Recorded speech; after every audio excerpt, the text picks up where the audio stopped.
सभी को नमस्कार। आज के इस लेक्चर में बीपीएससी मेंस एग्ज़ाम में ऐसे पेपर के पॉइंट ऑफ व्यू से एक मोस्ट इम्पोर्टेंट टॉपिक इस बार के लिए भी हो सकता है। वो टॉपिक का नाम है महिला सशक्तिकरण या वुमेन एम्पावरमेंट। इस टॉपिक को मैं कवर करने जा रहा हूँ। इस लेक्चर में इस टॉपिक पर कोई अगर क्वेश्चन मान लीजिए आ जाए तो कौन सा आप कथन लिखेंगे, कौन सा कोटेशन यूज करेंगे, कौन सा कविता दोहा पंक्ति यूज, वो भी बताऊंगा।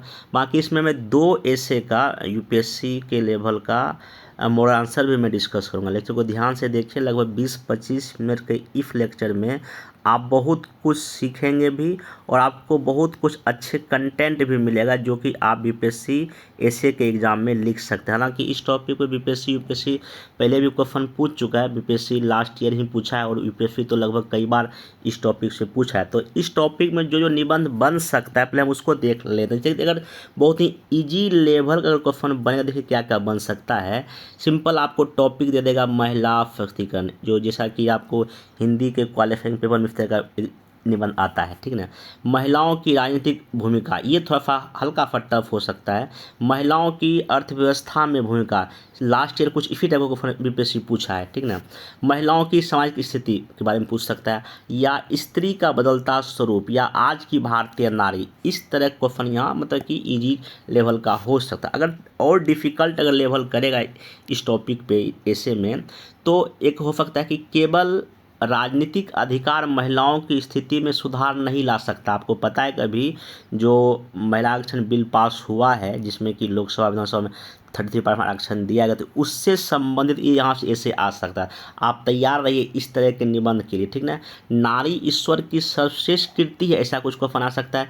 आदि महिलाएं संसार पर शासन करती, इसी का मैं बताऊंगा मॉडल आंसर। तो वीडियो में बने रहिएगा, ठीक ना। महिला आरक्षण विधेयक भारत में महिला एम्पावरमेंट को प्रवेश कराएगा, सच में करा पाएगा, या कुछ कमियां रहेगा, आपको इसका भी आ सकता है। स्त्री पुरुष के समान सरोकारों को शामिल किए बिना विकास संकटग्रस्त, मतलब कि अगर 50% आबादी महिलाओं की भी अगर उनको अगर जब तक हम शामिल नहीं करेंगे तब तक जो है विकास संभव नहीं हो पाएगा। आर्थिक स्वच्छता महिला सशक्तिकरण की प्राथमिक शर्त है, तग्न शर्त है, ठीक ना। विभिन्न क्षेत्रों में सफलता के झंडे गाड़ती नारी, बराबरी का पक्षधर होते हुए भी आधुनिकता ने कई तरह की गैर बराबरियों को जन्म दिया है, ये भी आ सकता है, ठीक ना। लैंगिक समानता और सतत विकास आपस में जुड़े हुए हैं, पुरुष विफल हो गए हैं, अब महिलाओं को संभालने दो, ये टॉपिक बन सकता है। अच्छा, ऐसे बन सकता है, पुरुष विफल हो गए हैं, अब महिलाओं को संभालने दो। अगर बिहार विशेष पर कोई निबंध बनेगा, हालांकि सेक्शन सी में तो कहावत तो मुहावरे पूछता, अगर कभी ए बी सेक्शन में बिहार से अगर कोई टॉपिक में भी कुछ नया बीपीएससी मतलब कि एक्सपेरिमेंट कर ले, जैसे कि इसमें पूछ सकता है कि जीविका कार्यक्रम महिला एम्पावरमेंट का आधार, या 21वीं सदी में बिहार की महिलाएं, या बिहार में महिला सशक्तिकरण के रास्ते में बाधक तत्व, ये भी आ सकता है। यहाँ या तो बिहार की जगह भारत आ जाएगा, यहाँ भारत आ जाए तो आपको ऐसे लिखना पड़ेगा। आइए कौन सा कविता कौन सा दोहा पंक्ति यूज करें, मैं पहले उसकी चर्चा कर लेता हूँ। देखिए, सबसे पहले आप ये यूज कर सकते हैं, तेरे माथे पे ये जो आंचल बहुत ही खूब है, लेकिन तो इस आंचल से एक परचम बना लेती तो अच्छा था। मजाज लखनवी जी का कविता है। हो सकता है कि आग का आविष्कार पुरुषों ने किया हो, परंतु स्त्री ने ही इसके प्रयोग की विधि विकसित की होगी। कैंडेस वर्न फ्रेंके का ये कथन है। जिस प्रकार एक पक्षी एक पंख से नहीं उड़ सकता, उसी प्रकार एक समाज महिलाओं की उपेक्षा करके विकसित नहीं बन सकता, ये स्वामी विवेकानंद जी ने कहा है। तन के भूगोल से परे एक स्त्री के मन की गांठें खोलकर कभी पढ़ा है तुमने उसके भीतर का खोखला इतिहास? अगर नहीं तो फिर जानते क्या हो तुम रसोई और बिस्तर के गणित से परे एक स्त्री के बारे में? ये मोस्ट इम्पोर्टेंट, आप जब भी कभी इस टॉपिक को लिखत ऐसे कविता का यूज करेंगे बेहतर मार्क्स पा सकते हैं। मैं किसी समाज की प्रगति वहाँ की महिलाओं द्वारा प्राप्त की गई प्रगति से मापता हूँ, अम्बेडकर जी का ये स्टेटमेंट है। जब महिलाओं को डिजाइन और नवाचार प्रक्रिया में सशक्त किया जाता है तब बाजार में सफलता की संभावना 144% बढ़ जाती है। ये कौन बोल रही हैं? इंदिरा नूरी जी बोल रही हैं। एक स्त्री जो यह समझती है कि एक घर चलाने में क्या समस्या है, वह यह समझने में बहुत नज़दीक है कि एक देश चलाने में क्या क्या समस्या आती है। मार्गरेट थैचर, ये ब्रिटेन की पूर्व प्रधानमंत्री का कथन है। अब आते हैं यहाँ पे कि कुछ और, स्त्री पैदा नहीं होती बनाई जाती। ये आपका डायरेक्ट यही टॉपिक भी आ सकता है। बचपन से ही देखिएगा, पुरुषों के लिए मतलब लड़के के लिए अलग खिलौना, लड़के को अलग खिलौना, मतलब जन्म से ही ऐसा हो जाता है, ठीक ना। एक और अंतिम में है, स्त्री आपको जन्म देती है, आपसे प्रेम करती है, आपको संवेदित करती है, फिर भी वह एक वस्तु रहती है। क्यों?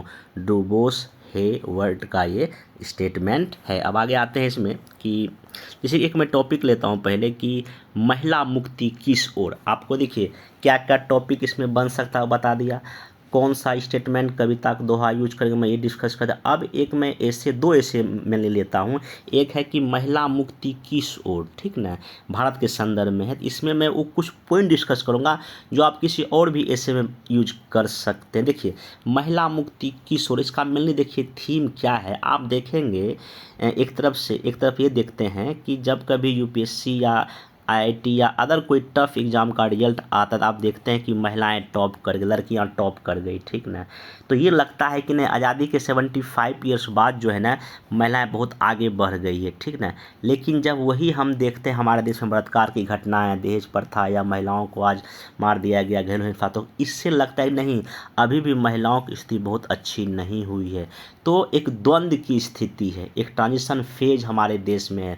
महिलाएं एम्पावर भी हो रही है, लेकिन उनके साथ कई तरह की समस्याएं भी आपको निकल के सामने आती है। जैसे कि आप इसमें देखिए कुछ क्या लिख सकते हैं, जैसे कि आपको जैसे कि इंदिरा गांधी, मतलब कि कहीं ना कहीं महिला से बेहतर एग्जाम्पल है। हरमनप्रीत कौर है, निर्मला सीतारमण जी हैं, सुषमा स्वराज जी हैं, पीवी सिंधु है, फैलाने वाली, ये काफ़ी अच्छा कर रही हैं समाज में।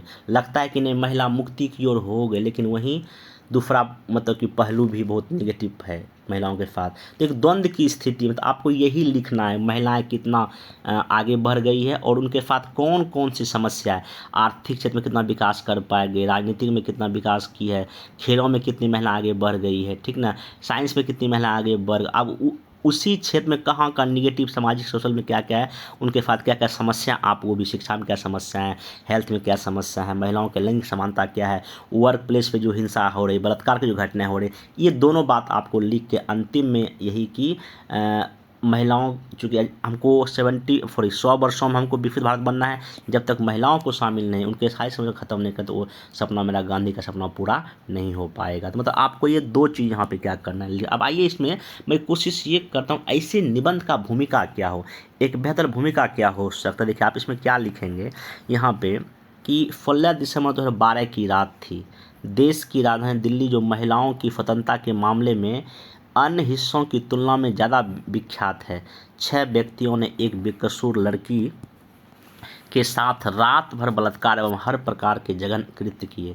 लड़की संघर्ष करते करते भी अपना जीवन ना बचा सकी।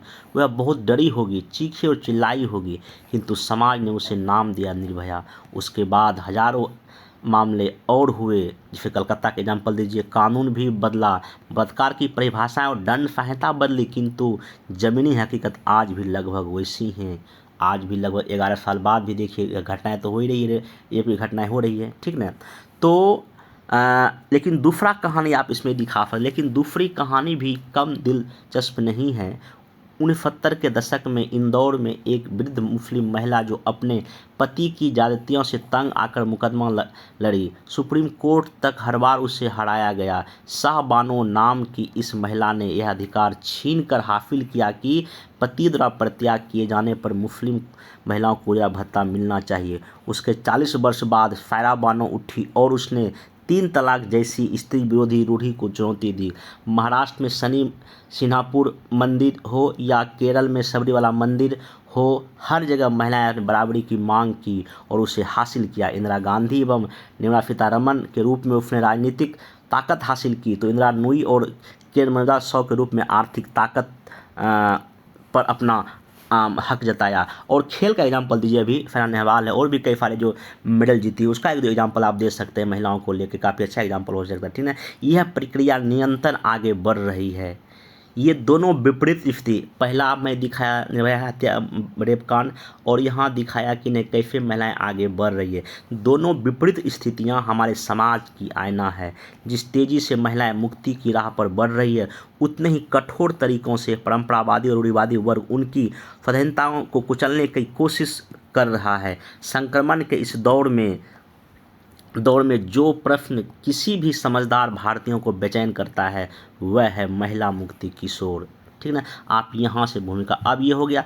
अब आप दिखाइए कि मुक्ति के लगभग 3 4 5 पैर आप सामाजिक में, आर्थिक में, राजनीतिक में, शिक्षा में, जहाँ जहाँ महिला आगे बढ़े, फिर क्या क्या बाधाएं हैं, क्या क्या बैरियर है। दहेज प्रथा है, लिंग समानता है, कार्यस्थल पर हिंसाएं घटनाएं है, रेप है, ऐसा भी लिखिए, तब अंतिम आप इसको आंसर को ख़त्म कीजिएगा। देखिए ये तो एक भूमिका होगा। दूसरा भूमिका आप इसमें अपना अनुभव भी क्या लिख सकते हैं।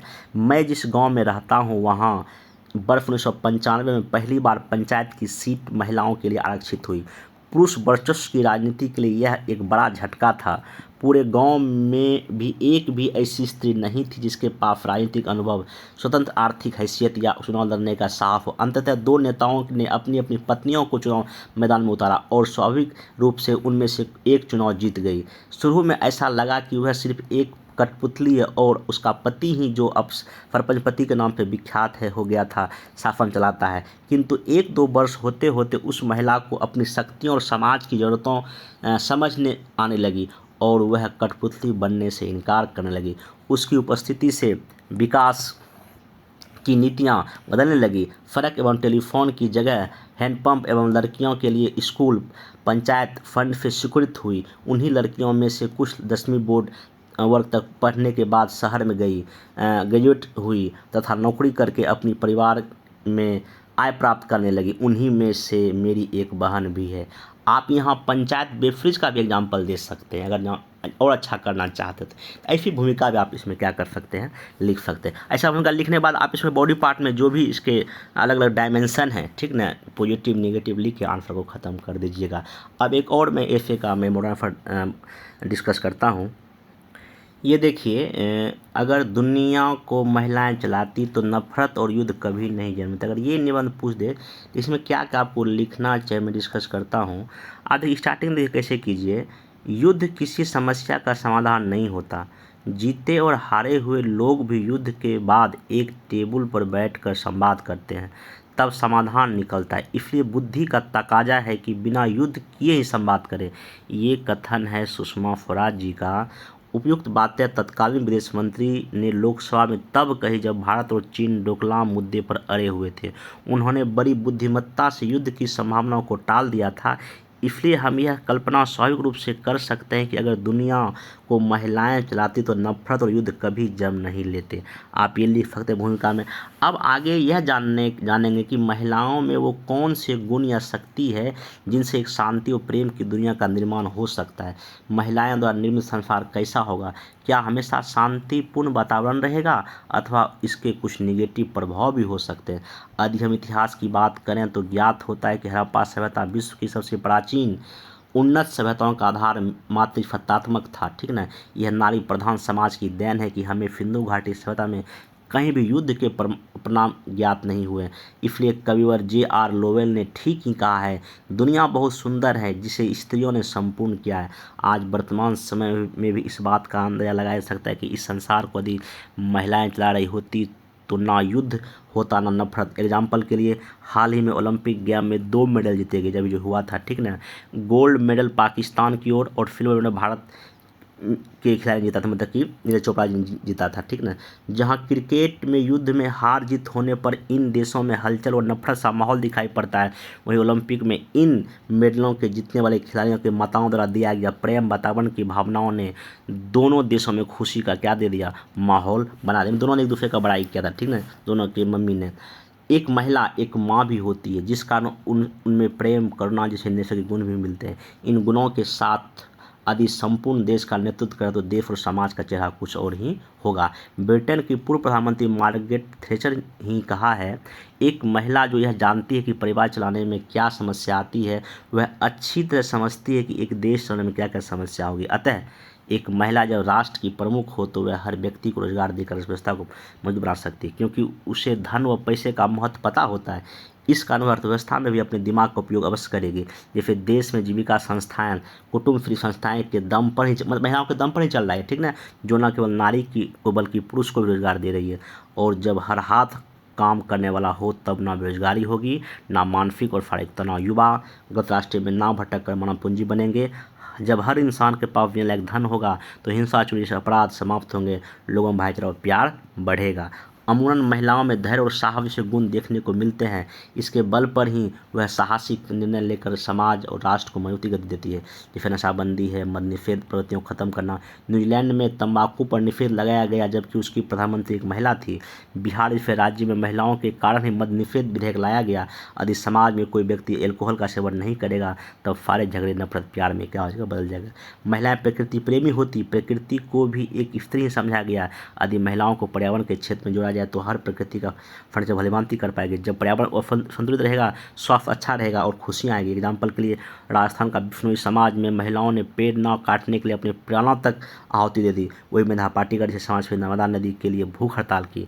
यह सहज और स्वाभाविक है कि महिला यदि संसार को लीड करती है तो हर मौसम खुशहाल होता है। लेकिन हमें इसका दूसरा पहलू भी देखना होगा। कहा जाता है कि महिलाएं दिमाग से नहीं दिल से सोचती है, वे अत्यधिक भावुक होती है। अब इस प्रश्न में विचार करना होगा कि महिलाएं दुनिया का नेतृत्व कर होती तो क्या हमेशा शांति रहता, नफरत युद्ध नहीं होते। आपको ऐसे बीच बीच में क्वेश्चन राइज करते रहना, ठीक ना। ऐसा हमेशा नहीं हो सकता है। हाल की घटना बांग्लादेश की है, जब शेख हसीना जो एक महिला है, लोगों ने वहाँ के लोगों ने नकार दिया। वे भावुक होती है, इस कारण वह भावनाओं से में बहकर अपने अधिकार को भी नहीं समझ पाती। जैसे भारत में मुख्य पति की प्रथा है, ठीक ना। कुल मिलाकर यह कहा जा सकता है कि महिलाएं ममता और करुणा की मूर्ति होती, लेकिन वे अत्यधिक संवेदनशील भी। इस कारण वह बड़े से बड़ा युद्ध तो बिना युद्ध किए जीत लेती है, जैसे कलिंग युद्ध के समय रानी पद्मा। लेकिन भावुक होने के नाते वह संसार में पूरी तरह से अमन शांति लाने में सफल नहीं हो पाते। जरूरत है इस संसार में महिलाएं पुरुष दोनों साथ साथ कंधे से कंधे मिलाकर कार्य करें। शिव पुराण में अर्धनारीश्वर की संकल्पना है, वहीं शिव और शक्ति एक ही शरीर के दो हिस्से हैं। पुरुष जहाँ हिम्मत का प्रतीक है, महिलाएं साहस की। इस सृष्टि की पुरुष और महिलाओं दोनों का योगदान जरूरत है। वह एक ही रथ के दो पहिए के समान है। रविंद्रनाथ टैगोर ने भी कहा है कि हे नारी, तुम ईश्वर का सृजन मात्र नहीं, मानव हृदय सौंदर्य हो, हमारी सहायिका हो, तुम स्त्री नहीं हमारे स्वप्न हो। आप ऐसे करके आंसर क्या कर सकते हैं, ख़त्म कर सकते हैं। तो इस लेक्चर में अगर मैं एक बताने की कोशिश करें, अगर महिला पर अगर कोई टॉपिक आया तो आप इसको इजीली लिख सकते हैं। या एक टॉपिक में भी इस बार आ सकता है कि आज की भारतीय नारी, आज की भारतीय नारी, तो वही महिला मुक्ति की ओर, मतलब मेरा टॉपिक वही है। जब ऐसा कोई अगर निबंध आया तो देखिए सिंपल आप क्या स्टार्ट कीजिएगा। जब मैं न्यूज़पेपर पढ़ता या पढ़ती हूँ तो मैं देखती हूँ कि पहले पेज पे यूपीएससी या आईआईटी से बड़ी परीक्षा में भारत की लड़कियाँ टॉप कर गई, प्रथम स्थान प्राप्त कर गई। काफ़ी दिल सुकून देता है कि आज़ादी के 75 ईयर्स बाद भारत कितना आगे बढ़ गया। जो गांधी जी ने सपना देखा था महिला पुरुष सब बराबर होंगे, वो हो गया। लेकिन जब अखबार के दूसरे पेज को पलटता हूँ या पढ़ती हूँ तो मैं देखता हूँ कि बलात्कार की घटनाएं, महिलाओं के साथ हिंसाएं, बलात्कार की घटनाएं, घरेलू हिंसाएं, तो एक मन में प्रश्न स्वाभाविक उठता है कि क्या सच में भारत की महिलाएं आज़ाद हो गई या स्वतंत्र हो गई, या आज भी उनके पैरों में कुछ समस्याएं या बाधाएं हैं जो उनको आगे बढ़ने से रोक रहे। ऐसा कुछ भूमिका आप तैयार कर सकते हैं। बाकी तब आज की भारतीय नारी में कुछ पॉजिटिव नेगेटिव लेते तो अंतिम को आप निष्कर्ष में आप अच्छा बात लिखकर इसको ख़त्म करेंगे। तो प्रयास कीजिए। मैं इस यूट्यूब पर बहुत सारे लेक्चर ऑलरेडी मैं ले चुका हूं और आगे भी निबंध का चाहे बिहार स्पेसिफिक हो या और भी कई सारे टॉपिक पर मैं लेते रहूँगा। बाकी जीएस का भी आते रहेगा। बस आप लोग लिखिए, कहीं कॉपी चेक कराइए, लगातार पढ़िए। अभी 1 मंथ टाइम है, अब सफिशिएंट टाइम है। जीएस को देखिए, ठीक ना। करंट अफेयर्स को रिवाइज करते रहिए। डीआई डेली बनाइए। एफए अल्टरनेट या पर डे कोई ना कोई लिखिए और कोशिश कीजिए लगभग अभी ही 15-20 वो इम्पोर्टेंट टॉपिक का भूमिका में क्या लिखेंगे, निष्कर्ष में क्या लिखेंगे, ये आप लिखने का कोशिश कीजिए। टेस्ट देते हैं वहाँ देखिए, उस चीज़ को इम्प्लीमेंट कीजिए, तभी आप एक बेहतर परफॉर्मेंस मेंस में कर पाएंगे। बाकी करते रहिए, पढ़ते रहिए। मिलेंगे नेक्स्ट वीडियो में। Thank you.